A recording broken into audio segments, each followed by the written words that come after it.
Many people wonder if they are an INFJ, and in this third episode we'll look at another 7 weird signs of the INFJ to help you determine if you or someone close to you is a real one. I've struggled for years feeling broken, alone and misunderstood, but when I found out I was an INFJ, everything fell into place. It's important that you find out as well, so that you don't go through life alone, confused and misunderstood anymore like many INFJs do. However, are you really the rare fantastical INFJ the internet praises so much? Stick around till the end, where I'll reveal a list of my in-depth videos on each weird INFJ sign covered in this episode for you to dive even deeper. Now, let's explore. Number 1. You're seen as a rebel. INFJs have a strong instinct to follow their own path in life, to be part of a herd and adopt its imposed herd mentality without question, evoke existential unease within the INFJ. For example, at work the INFJ may find themselves in a company culture that demands a uniformity of thinking and acting, which gradually encroaches on the values, individuality and other boundaries of its employees. I'll go ahead and make sure you get another copy of that memo.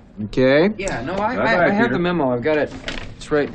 Hello, Phil. Where most people understandably would conform to play it safe to ensure their position and income, INFJs may have a hard time doing so and rebel against the company culture in subtle and not so subtle ways. At work, this may look like the INFJ seldomly joining the socially imposed daily group lunch with co-workers to create space from the herd. Or the INFJ regularly questioning the exact reasons why they should do given task by a superior. Or the INFJ responding to work emails, Slack messages and phone calls strictly during office hours, even though the industrious work culture implies a 24/7 digital availability of its employees. All the ways INFJs rebel against blind conformity do not go unnoticed, even when they're subtle. Peter, you're in deep shit. You were supposed to come in on Saturday. What were you doing?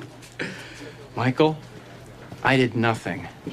I did absolutely nothing, and it was everything that I thought it could be. For the conforming group members, it's extremely uncomfortable that the INFJ spirit can't be seized to conform or be part of the group, because it may jeopardize the group's position in the eyes of the higher-ups. The INFJ's rebelliousness also functions as a moral mirror for their colleagues, causing a gnawing conscience. However, some coworkers may secretly admire the INFJ's conscious or unconscious unwillingness to conform and see them as the rebel they wish to be themselves. What other reasons make INFJs so popular?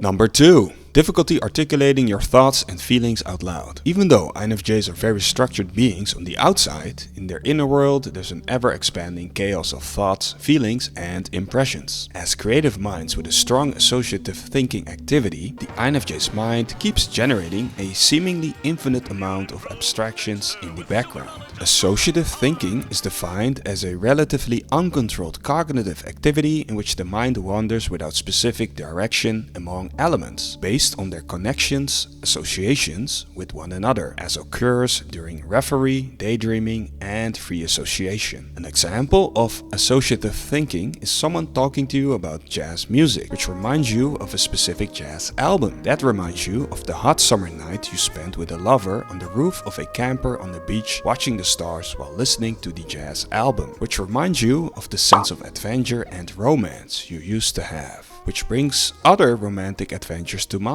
These quantum leaps in thinking happen constantly to INFJs. What started with a thought about breakfast ends up with reevaluating their whole life's meaning in just a couple of minutes. Now, it's very challenging to concisely articulate all these thoughts, feelings and apparent connections between them out loud without losing your audience. As such, INFJs choose what to say and when to say it very carefully. An annoying trait to have, among many others. Number 3. You can seem boring. As an INFJ, you might get excited about the perpetual monk mode grind you reside in, attempting to improve every aspect of your life. However, to sane people, this seems naturally very boring. Yes, it may be painful to admit, but many habits of the precious, angelic, snowflake, star child, starseed, holier than thou INFJ are often considered especially boring to the masses. For instance, not typically being sensation seekers like our healthy counterparts who can't wait to party next weekend to unload stress from their week, as INFJs,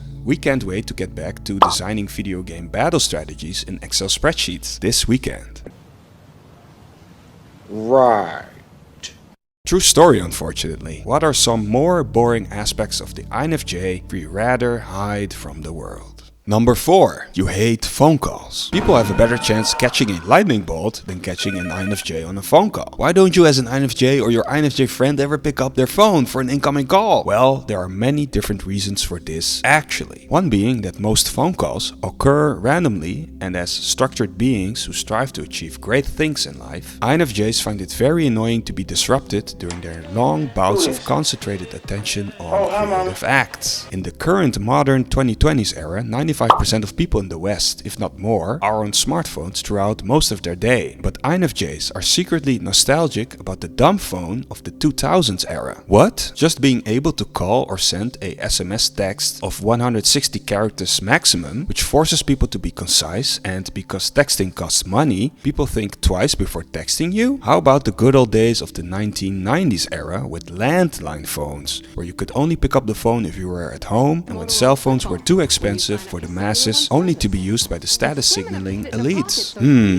Sounds like heaven to me. If you share any of these sentiments toward phone calls, you might be an INFJ, and there are many more of these INFJ sentiments toward phone calls to dive into. Number 5. You have a kind heart. INFJs are often also highly sensitive. Highly sensitive persons, HSPs, are people with a more finely attuned nervous system that processes information more deeply, and this trait is not only prevalent in about 20% of the human population, but also observed with that same prevalence in animals across different species. High sensitivity is often positively associated with great intelligence, intuition, imagination, empathic ability, and creativity. High sensitivity could be the foundation of the INFJ's kind heart. The INFJ's kindness shows in their seemingly inexhaustible empathy that embraces not only humans and all their sorrows, but that of animals, plants, and sometimes inanimate objects as well. It's a heartwarming trait we definitely need more of in this cold, greedy, and selfish world. Sadly, the INFJ's kindness doesn't always stem from a genuine place. On top of that, the INFJ's kindness is vulnerable to exploitation. There can be a dark side to the INFJ's so-called default kindness that takes some courage to investigate with me. Number 6. You have a high risk of developing low self-esteem. INFJs tend to be highly sensitive persons, HSPs, which demanded a more careful approach to parenting them during their formative years. Unfortunately, for parents immersed in a fast-paced society, possessed by haste, productivity, and rationality, the tender feeling side needed for highly attuned child rearing structurally goes missing. This modern, pervasive societal problem, highlighted in trauma expert Gabor Mate's work,